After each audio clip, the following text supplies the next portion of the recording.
It's a great honor today to have Zara join us. I've known Zara for a while now. I'm not going to say how long, but I've known you for a while.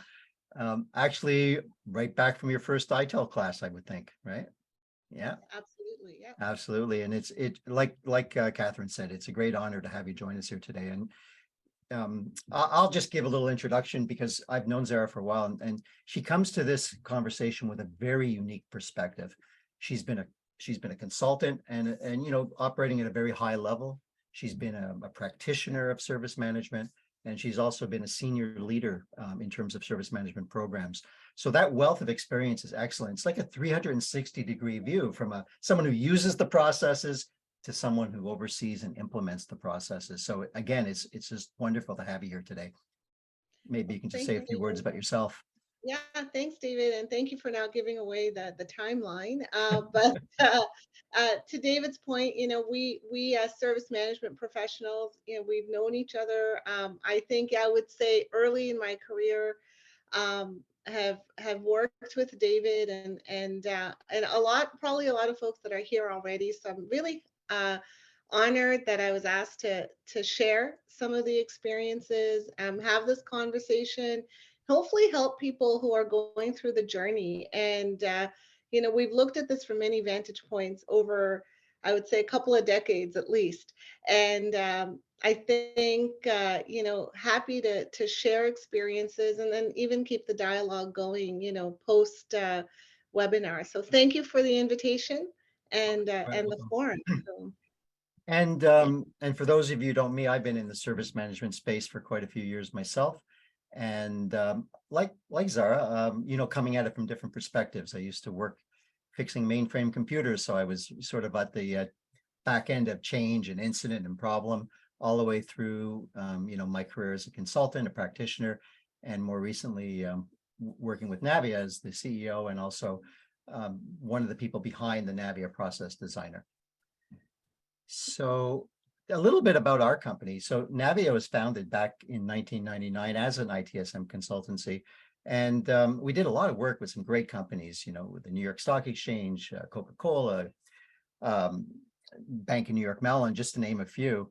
And what we did was to implement service management processes, everything from process documentation to requirements gathering to implementation. And while doing that work, we figured there had to be a better way of doing this than, some of the ways, we used to use Visio and Word and Excel. And that led to the inspiration to build the Navvia Process Designer. And today we're no longer a consultancy. We're really focused on our software product. If you'd like to learn more about it, feel free to go to g2.com. That's a peer-to-peer software review site. We've been listed there as a leader in business process management, and you can check out some of our reviews. So I'm going to turn it over to Zara to talk a little bit about Canada Life. Yeah. So thanks, David. And so I think most people here who are, if they're based in Canada, have heard about Canada Life as, an insurance company. We've been around for a long time, since 1847. We offer a range of products to our customers, insurance and wealth management, life insurance. And we also provide, benefits for a lot of organizations in Canada and globally. So when I joined Canada Life, of course, I'd heard of the company, but I didn't realize how global we were. And I think, it's been great to work with my colleagues globally, especially in those that work with Irish Life and follow those service management practices there. So, our whole business is based on process, which is kind of interesting that we're having this conversation, and I'll likely use some examples there. So, but prior to Canada Life, I have been working in service management for a couple of decades, and I would say at least 15 years or at least or around that time in financial services. So I've been at a lot of the major banks in Canada. As a practitioner, I owned request management processes, and I worked in that space, and I've also consulted to financial services organizations. And I cut my teeth actually programming phone switches. So people actually don't believe I'm technical. Well, I used to be, but I used to crawl around raised floors, install switches, configure, dial tone. Like it's very, I'm dating myself, but it is, I kind of started off in that technical space and moved into service management over the years. So Canada Life, we are on a service management journey. And a lot of my learnings over the years, I'm applying in our journey as we mature our service management practice. That's great. And I just Yeah. want to emphasize to everyone that's on the call today, we're going to try and keep this very interactive. So as we go through the conversation, it's going to be very much a conversation today. And as we go through that conversation, if you have any comments or any questions or anything you'd like to share, just do it in the chat.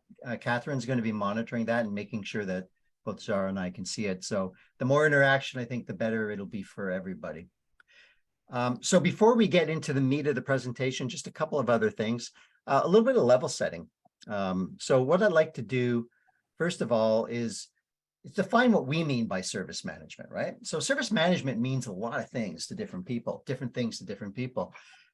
It's some people, when they think of service management, they think of a tool. They think of a ticketing system or a problem management or change management system. Others think it's all about process. There's others who are looking at it from more of an organizational perspective. The reality is it's all those things, right? Service management is an approach that information technology organizations can use to really optimize how they design, how they build, and how they deploy, and ultimately support solutions for the business. And it's all about that, IT service management is supporting those services. And there's a lot of pieces that go into supporting services. And again, it combines those elements of organizational structure, processes, technology in order to support that mandate. And we're going to talk about all aspects. But Azara, I'll just get your input on this. How many times have you heard ITSM is equal a tool? More times than I'd like to admit. I think it's a common phrase, like, oh, we have service management, and then they name the tool. And then Uh, yeah. so and so I always take that with a grain of salt. And a lot of times tool is tangible. Like people understand it, they know it. The vendors sell it, sorry to vendors on the call, but sometimes the vendors sell their tools as a service management solution. And so none of those things, all those things kind of have led to service management offices even being tool centric. Yeah. Great input. The other thing I'd like to do to level set is just throw a question out to the audience. And we're going to do it in the form of a poll. So the question goes, how would you rate the maturity of your service management program? And I'm using some of the definitions from the capability maturity model here. So do you find your program or your processes or your technology to be ad hoc, unpredictable, different depending what part of the organization you're in? Have you got some repeatable processes, but you tend to rely on heroic efforts and the knowledge that's inside people's heads? Or do you have well-defined processes so people understand what they have to do and you are actually becoming a little proactive? And then and that's actually a great place to be, by the way, having well-defined proactive processes. Awesome. But you can go a couple of steps further and really use the metrics from those processes to manage and control and govern, as well as to use the information to optimize those processes going forward. So if you would, Catherine, if you could launch the poll, how would you folks rate the maturity of your internal program?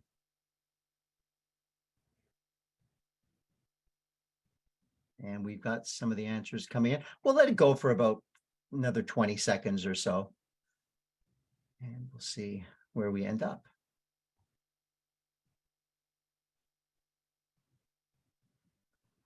All right, just another 5-10 seconds. Got about 68 of the people who have responded. Okay, in the interest of time, we'll lock it down there. So can you let's share those results. And where do those share?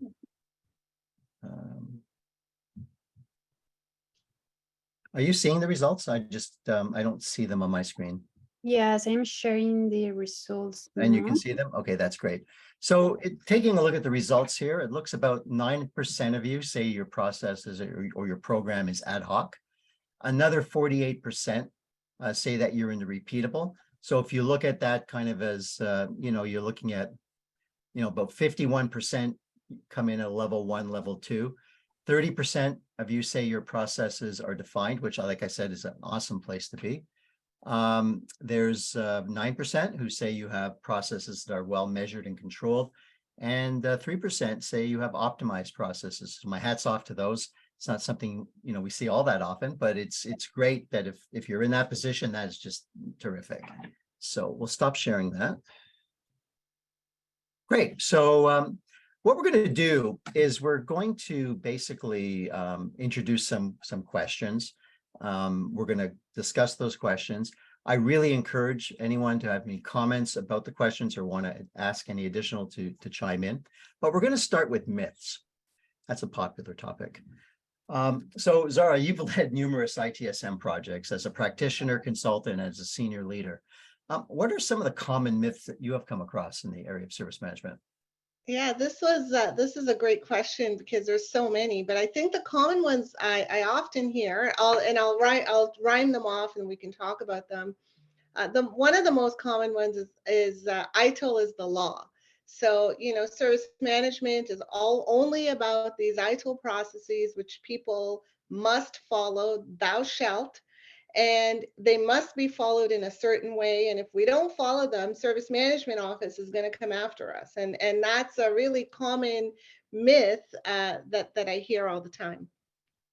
Another one is ITSM slows us down. And, this is something that I have to say on repeat all the time, right? So it's sort of, no, we're not going to slow you down. We're not going to prevent the agile methods of working. And in fact, it's often perceived that if, process is improved or a process is designed, that it slows people down. And that's a really common one, especially where service management is tool centric, right? So the tools have been sold as speeding things up, and then here comes service management trying to slow us down again. And another common one, and this is, I think, historical because of where ITIL originated, is that service management's only relevant for infrastructure. And we know that if you're delivering or managing or creating a product or a service, you can be anywhere in that organization. And ITIL also has evolved quite a bit to encompass the entire information technology organization, not just infrastructure. And then, this last one, it's close to my heart because I run a SMO, is a SMO is irrelevant. Why do we need it? We already know what we're doing. We're good to go. We don't need the SMO. So those are, sort of the top 4 that I come across more often than I need to. And I will say in almost every organization I have either consulted in, worked in, or led. These are common myths. I feel like we should have an FAQ just to debunk these myths all the time. So that's a great idea. And for those of you who are not familiar what a SMO is, it stands for Service Management Office, just in case, you never know. Yeah. Thanks, David. Actually, we're guilty of the acronyms, I think, in our space, like everyone else. But thank you. We love our acronyms in IT. Let's look at that first one. ITSM is the law. I mean, it's kind of funny. ITSM is based on, it started in the UK. It was based on the British government looking at a way to standardize things across their various data centers, and they went out and looked at best practices. They didn't look at laws. They looked at best practices. How do people do things? And really, that's how it should be perceived, because there is no one way or no one pure way of doing things. I mean, I believe that ITSM is an amalgamation of various frameworks, of which ITIL is just a piece. Agree.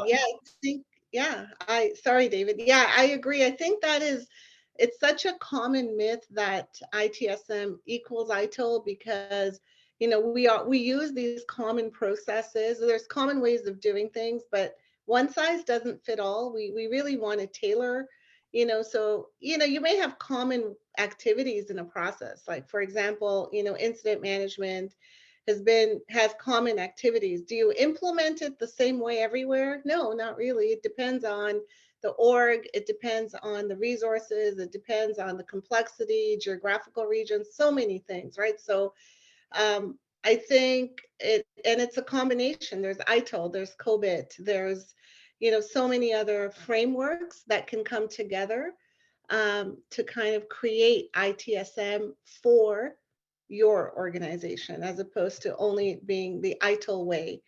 And those purists sometimes, they have good intentions, but it's something we have to as service management professionals, we can help our organizations kind of see the benefit of multiple frameworks and Mhm. tailoring for the organization so we can meet the goals and objectives we have to. And they're different in every organization. Well, So it's really about adapting, right? Adapting what's right. Because, I remember working back at one very, well-known financial services organization. How they viewed change management was very different than some other organizations. And we talked about the concept of a standard change. They had fewer standard changes because the criticality of their systems was so high that they couldn't afford just having standard changes. They really looked at most changes very closely. Um, and that made sense for them, but it might not make sense for someone else. exactly. And that reminds me, I was consulting at a clothing manufacturing company.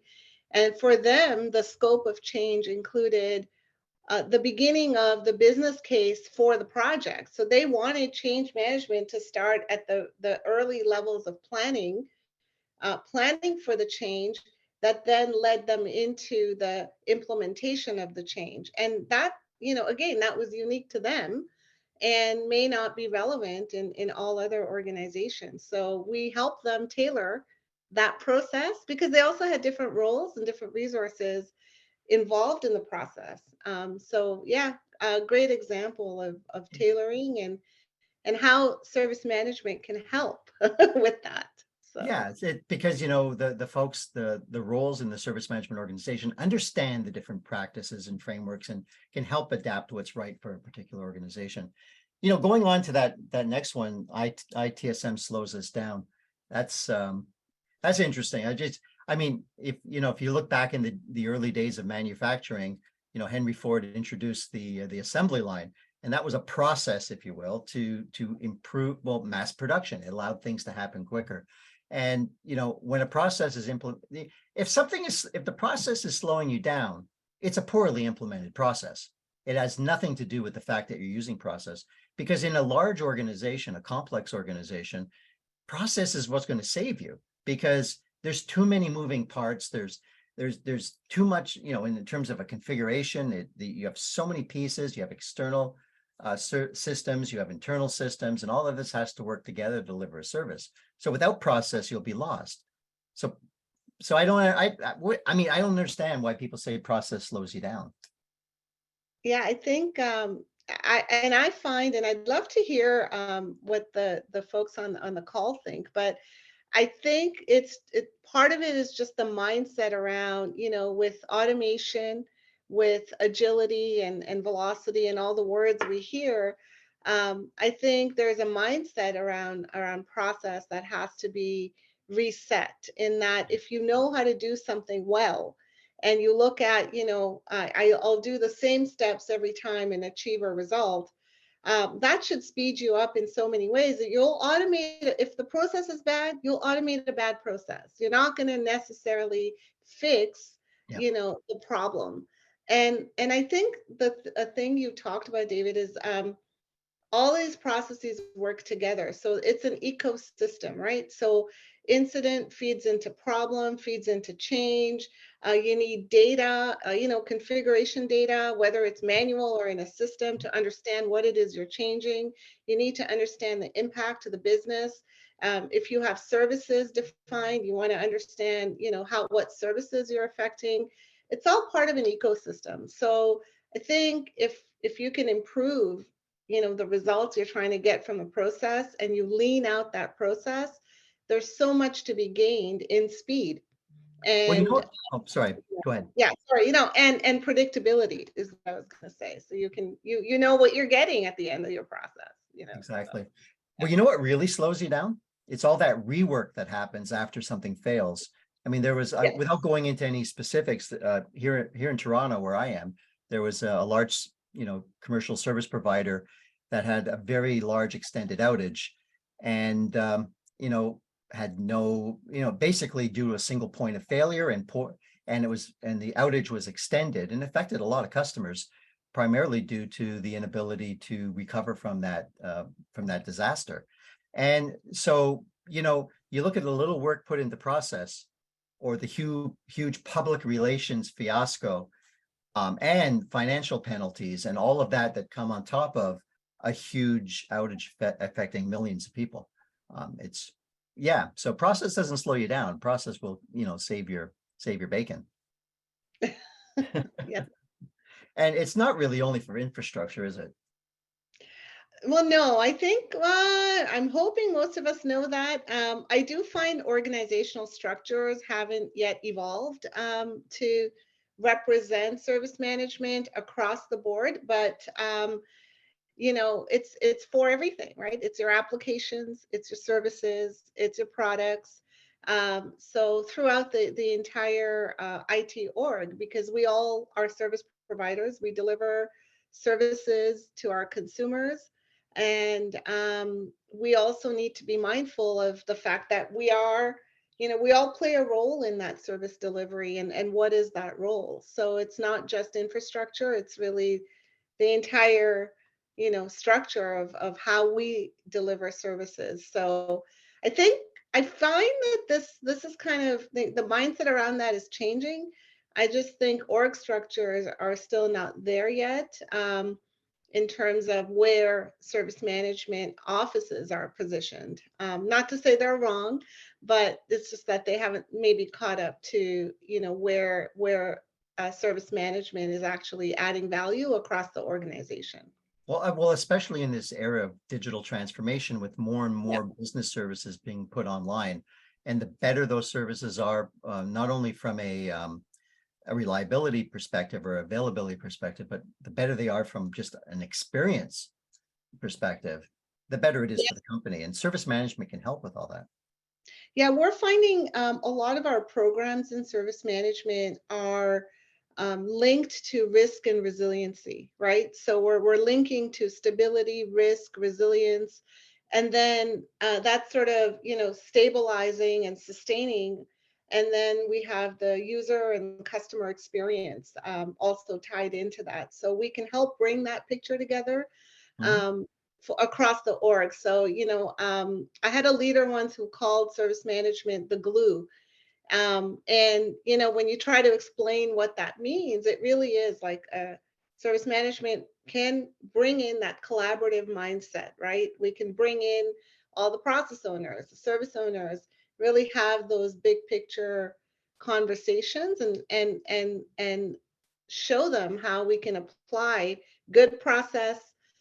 We can help with automation. We can help with roles, training, so that they can all deliver their services in the best way possible to enable the customer and the user.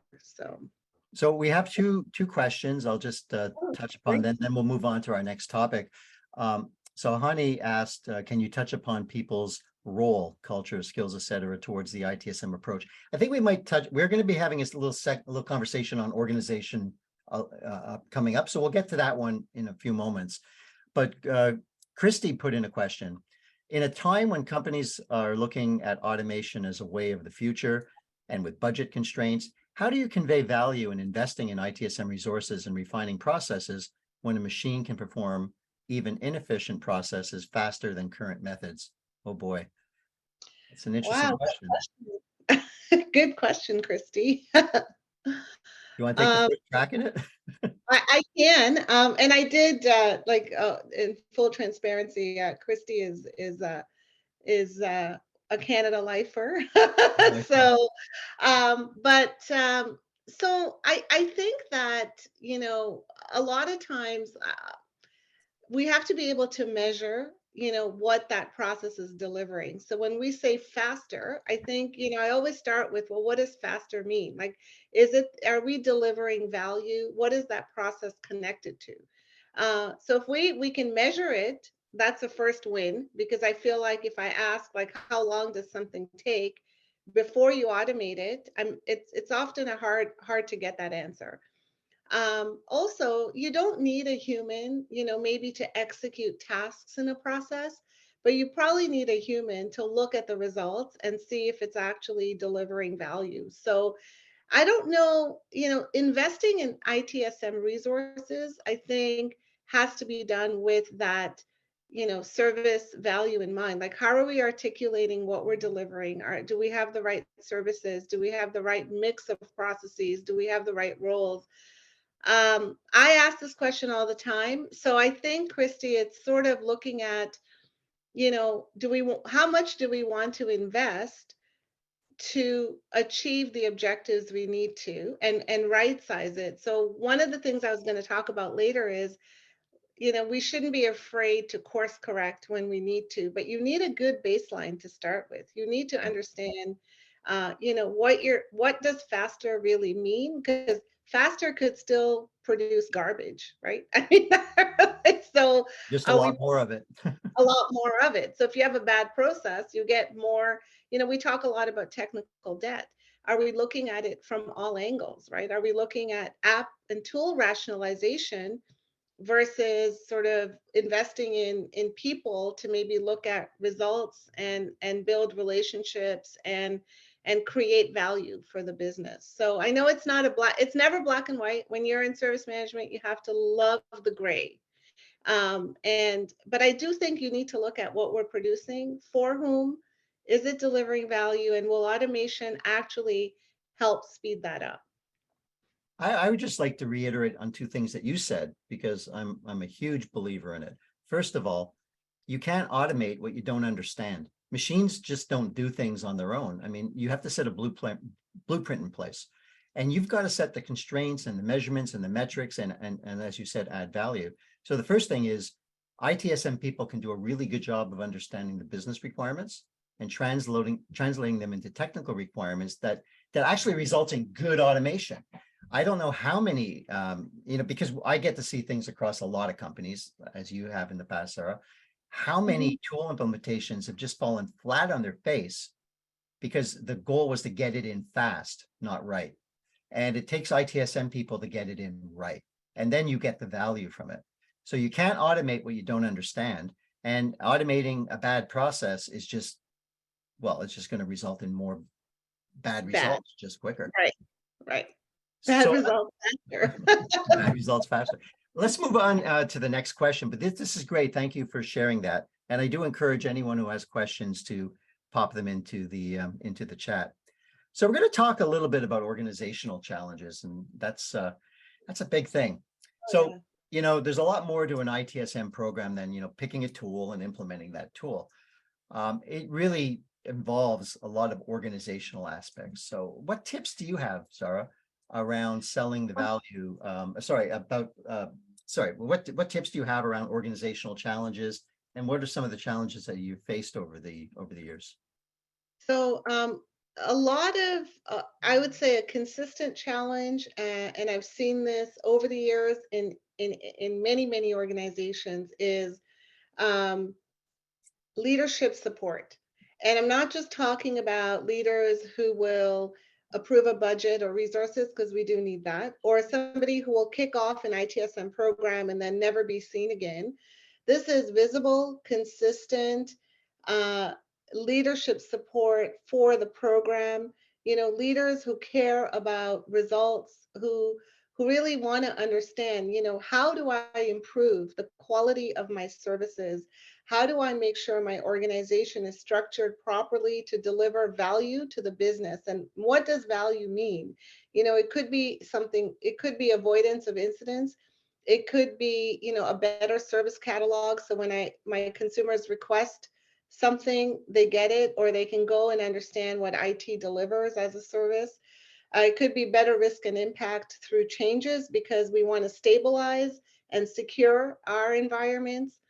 But without that leadership support and leaders who are involved, engaged, out there, talking about the benefits, ITSM programs fail. And I know it's a really, bold statement, but over the years, I've seen this happen so many times. I've started in organizations where it's really strong support for service management. And then when that leadership support or the leader goes away, or the org structure changes and that support goes away, those programs often are relegated into it becomes the tool implementation. And then all of that benefit around that, starts to go away, and then you start to see, gaps in how changes are processed, or you'll see more reactive, you'll see more rework, you'll see more incidents during the day. Um, you'll never see problems getting solved permanently. You won't see a focus on services. So that is a main one. And then the second one is a lack of clarity in roles and responsibilities, right? The role of the service management office, or the role of people in processes. So if you have a role in a process, what does that mean to you? How do we make it clear how everybody works together within a process? So I think those are two main organizational challenges I come across over and over again. Speaking of organizational, and just going back to Hani's original question, if we can't answer everything here on the call, I do want to point out there's going to be on the last slide, one of the last slides in the presentation today, there's a list of resources, and there's a great article we have up on our website about ITSM roles and responsibilities and the different, what's a service management office, who are the main, members of a service management office, what are their responsibilities, what do process owners do, what do process managers do. So Hani, if we don't fully answer your question today, I do want to point out we do have a link to a really good resource. But we have another question that came in from Anonymous. How do you deal with the situation where management changes and the new person wants to start from scratch? Oh, that is, oh, okay. David, you want me to take that one? When we take the first crack at it, I have a thought. I can try. I think if you're saying that, I would probably need a little bit of context, but I'm gonna kind of assume that you're saying management changes, and the new person comes in and kind of says, okay, scrap everything you've done, we're gonna start again. For me, I've been in that position as a practitioner. I think, my strategy has always been to talk to the new leader about what's working and what needs to be improved, because not everything needs to be scrapped. Yeah, there's probably a lot of good things that we can salvage. So maybe try to understand why, what is it that they're trying to achieve, and have that conversation just like you would with your customers or your clients, right? So try to have that dialogue with the leader to say, okay, what is it that you would like to achieve? Would you like a little bit more information on what's working? Because if leaders don't share their vision and what they're trying to do and why, you will often, get this type of situation. So maybe, ask for that. Ask, what is your vision? What are you trying to do? Here are some problems we solved before. And I'll tell you, in my current role, and this has happened before too, anytime you start new somewhere, you got to take some time to understand the organization.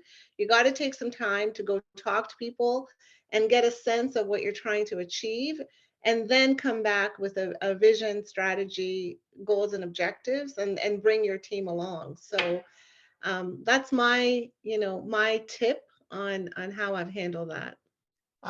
And if I may add something to that, when management changes and the new person either wants to scrap the program or start from scratch, the more data you have, the better you're going to be positioned, right? So if you've come in and said, look, boss, when we started this program, we were seeing this many incidents, we had this kind of availability numbers, we had these satisfaction ratings.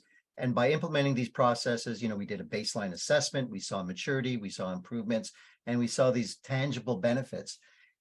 If you're not prepared to respond with that, if you don't have the information, here's our documented processes. They've been updated, in the last 6 months or 4 months. Here's the metrics, here's the policies we've instituted, here's the improvements. If you don't have that information, maybe you should start from scratch because you're probably not in a good place. But if you have a good service management office and you've really implemented service management correctly, it's an easy conversation to have, because why would you want to go backwards? I mean, they would only want to start from scratch if they thought that there were no benefits. So you need to have the data at your fingertips to be able to defend where you are and show how you're improving, and more importantly, where you're intending on going as well. Yeah, great points.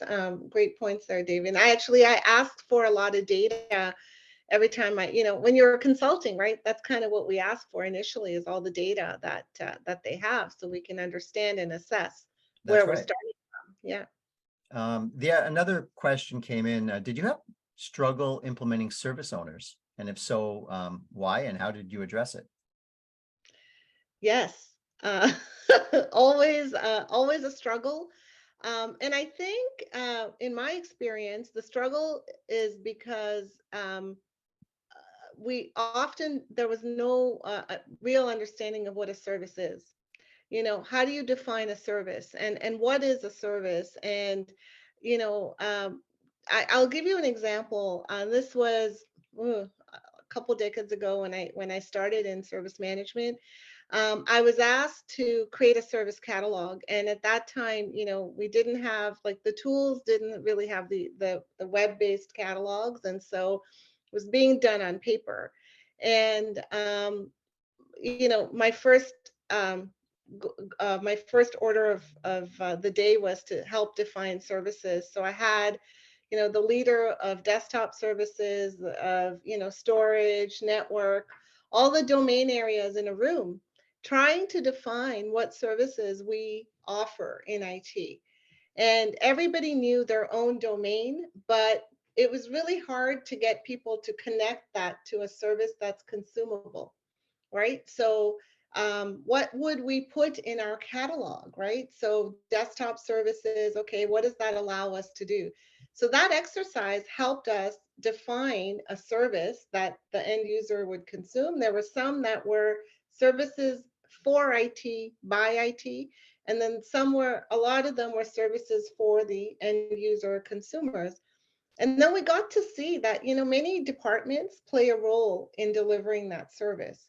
So what in assigning a service owner to that service, what made sense? And so we as in me and a couple other service management people, ran a bunch of workshops to help people define services, and then, really get a sense of, it takes a village, right? It takes a lot of us to deliver that service, people to manage it, people to support it.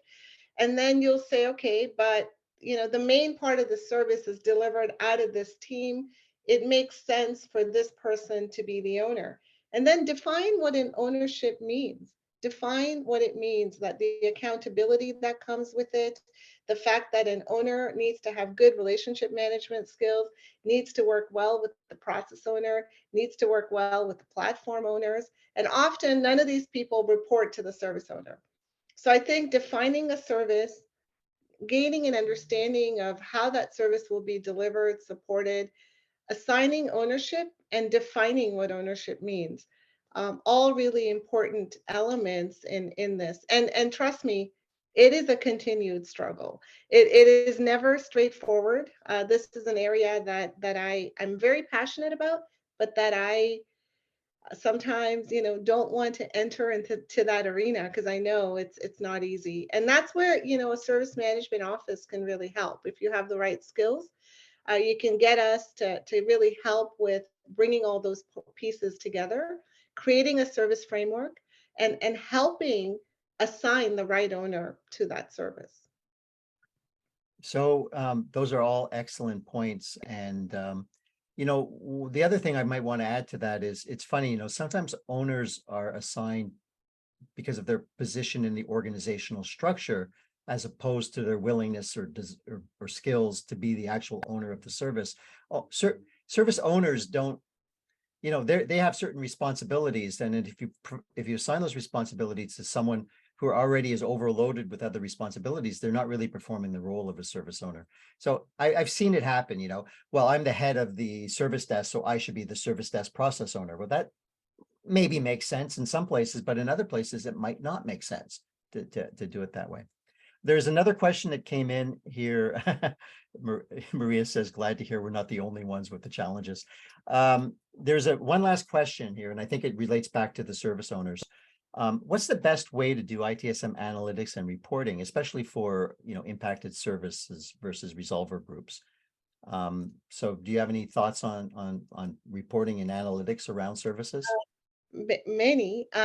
First, what I've seen really is defining those services. So a lot of times it's just the actual application or the infrastructure component. But I think with reporting, it's really understanding your audience. So what is it that you're trying to report on? So we often will create some dashboards based on incidents, problems, and changes, those metrics, right? Those KPIs for those particular process areas.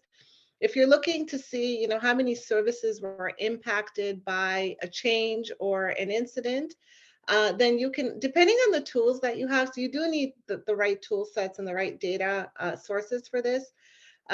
You can create role-based reports, right, that you can filter and have people look at. But I would start with the design, like understand who your audience is, what you're trying to do, where you're going to get the data from, and then how the reports will be delivered. So if you're looking for on the fly, an incident comes in and it needs to get to the right team to resolve, and you want to assess the impact of that app, then you really need to have your configuration data set up properly. So we talk about the CMDB, configuration management database.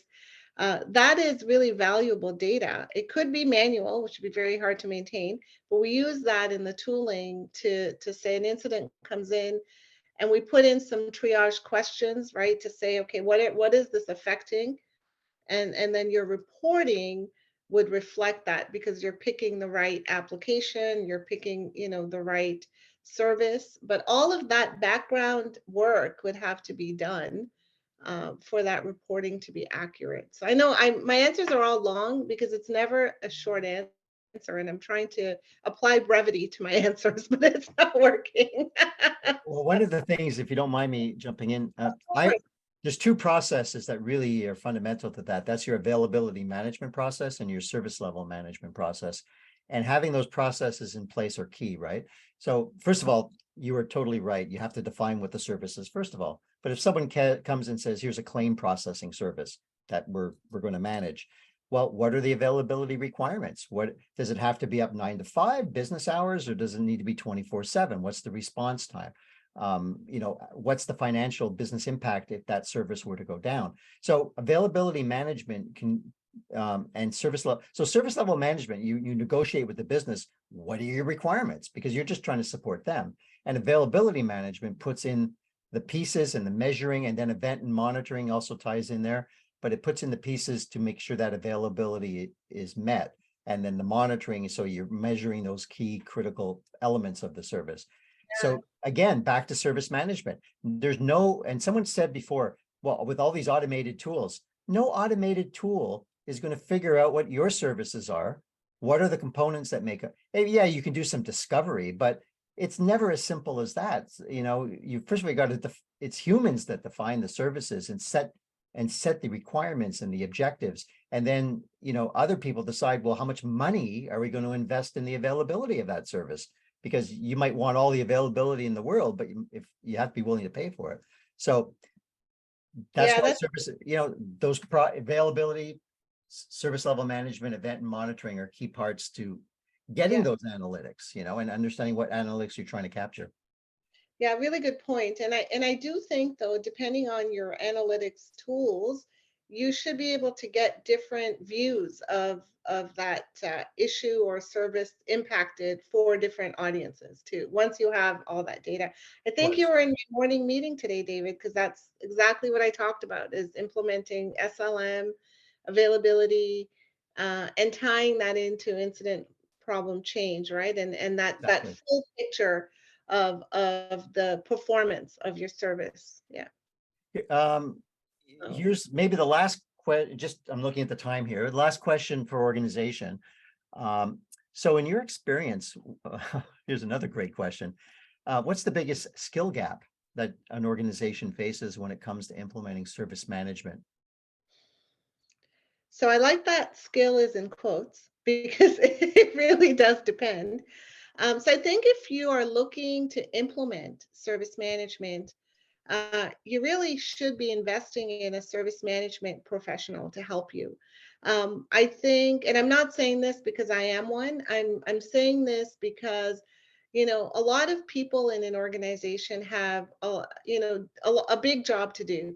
So if you're a process owner for incident or change, you have a lot of a big job to do to make sure a process is delivering what it needs to, that it's meeting all its objectives, the people are following it.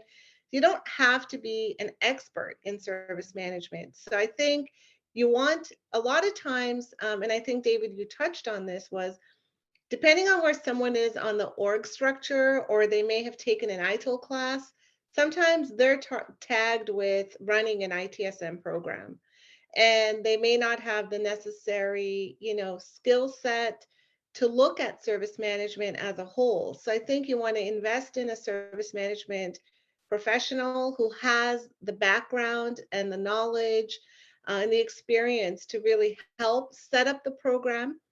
And then, that person can also provide, or that team can provide recommendations on how to set up your service management office. What are those critical success factors? How would they work with the rest of the org? What are some key processes that you need to have in place? I used to do this all the time as a consultant, create a roadmap after an assessment to say, you want to implement, incident problem change first, get your basics right. Then you want to mature into that next set of processes that take you from reactive to proactive. So I think, to me, the biggest skill gap where someone's been, in has implemented a tool before, and then suddenly they're running the service management program. And those skills at, all the things we've talked about, understanding service management, we don't need to make everybody an expert, but there are people out there that really understand it as a discipline and can bring that skill to help the organization set it up and run it successfully. Yeah, I think there's a lot of skills, like, things like interviewing people, facilitation, designing a process. I mean, Yeah. just because you're in the service desk doesn't mean you've ever designed a process before and know how to do that. So the service management office are like consultants to the organization. They're there to make lives easier for everyone else, so they don't have to be the expert. They have their day job, right? But there's a lot of skills that are really essential to designing a process, measuring a process, reporting on a process. Yeah. Yeah, so I'll tell you that, some of the best successes I've had is hiring people who have all those skills, right? Negotiation skills, relationship management, the ability to design, to elicit holistic requirements, to put a big picture together, to yeah, help explain benefits. There's a lot of those skills. I've had success with hiring people with those skills and then upskilling them with the ITIL and other certifications that they learn pretty fast, and they do really well as consultants, internal consultants, right, to the org. So yes. yeah. Don't get confused by certifications. I mean, I know many people who have their top level ITIL certifications have never implemented a process. So don't Or confuse can't define a service. or can't define a service. Again, I think we're going to move on. Yeah. Let's see here. Implementing a service management program, or getting one off the ground is never easy. It requires proper funding and resources. Um, what tips do you have about selling the value of service management? I think what's worked for me is, and this has come because a lot of stuff hasn't worked over the years, and as you want to reflect on that too. But I think you want to highlight tangible benefits for the organization. So the last organization I was at, we were able to standardize 60% of our changes, and then we could focus on mission critical and critical changes in CAB and the change advisory board. That was a real tangible benefit that came with streamlining the process. And we didn't wait until the whole program was set up, all the processes were designed, and the tool was ready. So aim for progress, not perfection. Look for those things. If it's really important to have a really high first call resolution rate at your service desk, then focus on that as a problem to solve and show that benefit. I think for leaders, a lot of times they lose sight of what we were trying to achieve because the programs become so big and so onerous, and you're busy working on a CMDB and you're not showing, a tangible benefit that impacts the user. So, aim for progress, not perfection. Also, the ITIL continual service improvement model is a great way to kind of use that approach, right? That approach will think about it frequently to say, what am I trying to improve? Why do I need to improve it? How will I know it's improved? How do I sustain this? That CSI model is gold, really. It really can help you keep asking, am I doing the right thing at the right time? And how will I show that improvement? Um, to me, that's kind of the biggest thing for selling value. And also make sure you have some focus on organizational change management. There's a lot of benefit to tailor your message to your audience, tailor your training, make sure that you're communicating frequently, that you're providing good status updates and showing, what we're implementing, the process, the people, the tools, the practices are working together to deliver something that means something for the org, right? Standardizing 60% of changes. We improved our first call resolution rate from 70 to 79%. Those numbers meant something, and we did that, within a quarter. We didn't wait for 6 months for that to happen. So those are my tips. And because when I didn't do that, the programs actually didn't sell themselves. Yeah, and I think I heard you say as well, but I'd like to emphasize, the benefits are different depending on who you talk to, right? So if Yeah. you're the CIO, what you see as the benefits of the program, obviously they carry a lot of weight because you're funding it, but are different than, let's say, lower in the organization where you're trying to get the practitioners on board. And of course, those are the folks, if you follow organizational change management practices like Cotter or some of the other approaches, those are the people that can derail a program, right? It's the people Oh, yeah. it's the people in the trenches. So it's just as important to sell the value to the people executing the processes as it is for the people who are going to be funding the program. Because if they don't see value, they'll be the first to, to Yeah. sabotage it. Know your audience, because those people executing the process, if you go to them with theory, you're going to lose them most often. So you want to understand the problem you're trying to solve for them, and then tailor the message accordingly. Because service management, everyone's doing it, right? If you're delivering a product or a service, you're practicing an aspect of it. So, if you're trying to improve something, bring in a new process, bring in new tooling, and do value stream mapping, right? Understand how efficient your processes are. You want to make your message relevant to the person or that audience that you're talking to. So. Excellent points. Um, I think what we'll do now is maybe I'll turn it over to you to give some closing remarks. You can just, we talked about a lot of different things here today, and if you just sort of want to summarize some of your thoughts, and then perhaps I'll do the same, and then we have a few other slides I'd like to cover before we end, but I'll turn it over to you for some closing remarks. Yeah, so well, thank you so much. Thank you for everybody for your questions. In closing, I think I want to say, like, service management superpower is inviting collaboration, providing a holistic, big picture view and helping the organization get better at delivering their services and products. We can help, we're there to help support, enable process owners, service owners, uh, achieve tangible, measurable benefits. And in my experience, if you get the basics right, you really can set that a strong path towards digitalization, automation, speeding up and or delivering better quality of services. So, don't be afraid to challenge the status quo, uh, you know, course correct when necessary, and, don't underestimate the power of good organizational change management. It makes all the difference. And leverage, if you have a service management office, leverage them. They are supposed to be the experts in doing this. They're supposed to be there to help you. They'll recommend training. They'll help you design your process. They'll help bring collaboration to the table.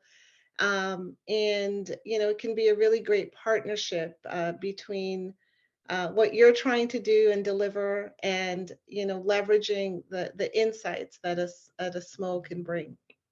And thank you again. This was a great forum. So I'm on LinkedIn if anybody wants to reach out and continue a conversation. Yeah, and we'll make sure you have all the relevant contact information, and we'll stick around for a while too if there's additional questions. But just in terms of my closing remarks, I've been in service management for over 40 years, and I know it works because I'm in the position that I see so many different companies. You can tell immediately one that's in chaos and one that's performing well. And it ultimately comes down, to how well their service management program works. Also, if you're looking to sell that value, try to tie it to tangible benefits like financial benefits. This is going to save us this amount of money. I'll guarantee you that company who had that 48-hour outage, I bet you they're having no problem selling the value of service management, but you don't want to be reacting. You want to be proactive. So look at ways that you can identify maybe existing problems in your organization. Go back and look at some of the incidents you have and say, service management would have helped alleviate or at least mitigate the risk of those outages. So like I said, service management works. We'll stick around for some final Q&A. Just have a couple of slides I'd like to cover before we go. So for those of you who don't know, we at Navvia have the Navvia Process Designer. It's a tool that can really help support your service management program. There's a lot of key capabilities within the product.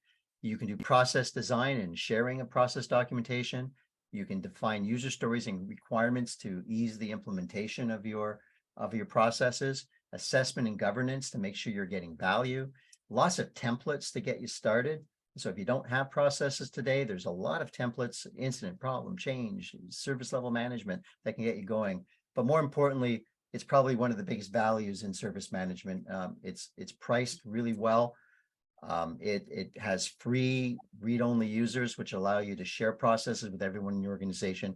I encourage you, if you're looking at helping to tool your service management program, take a look at Navvia. We'd be happy to give you a demonstration, and there's some contact information coming up. We also have another webinar coming up, not too far, December 1st, so it's not that far away. So we have the honor of having Marvin Johnson, who's a Senior Director of Integrated Service Management at Johnson & Johnson. He's going to be talking about how they're completely redesigning and reinvigorating case management. And as you probably know, they're the world's largest pharmaceutical organization, and they're heavily involved in reimagining their processes to improve the service that they deliver across the organization. This will be an exciting conversation as well, just as exciting as today's. I also promised some resources, so we've got some links up, and you'll see this in the slides we send out. What is IT service management? A complete guide, leading a service management tool implementation, the importance of process maturity assessment, and what is a service management office? Everything you need to know. So these are some great links that you can use as resources to further your knowledge of service management. Let's see, last but not least, if you are interested in seeing how Navvia can help you, you can schedule a live demo. You can just contact us at that link below and be happy to set something up for you. So we'll stick around and see if there's any additional questions. We still have quite a few people on the line here. But I do want to first of all, thank you, Zara. You're such a honor to have you here. You're such a delightful guest, and we'd love to have you again at some point. So thank you very much. And I want to thank all of you in the audience for taking an hour of your day. And so if you have any other questions, so I see we're getting a lot of thanks, and no, thank you for lots of gracious remarks coming in here from the webinar chat. But if there's any questions, now's the time, because I think you have a few minutes to stick around. I do. Yes, please. And thank you for the honor and I'll come back anytime. Maybe once we're done our first few maturity assessments. I hope you're using Navvia to do it. Of course. I couldn't help myself.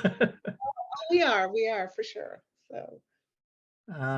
Great presentation. Thank you. How do we access the doc links with the present? Yes, the presentation will be shared. All the links to all the documents will be in an email that you're all going to get within the next few hours.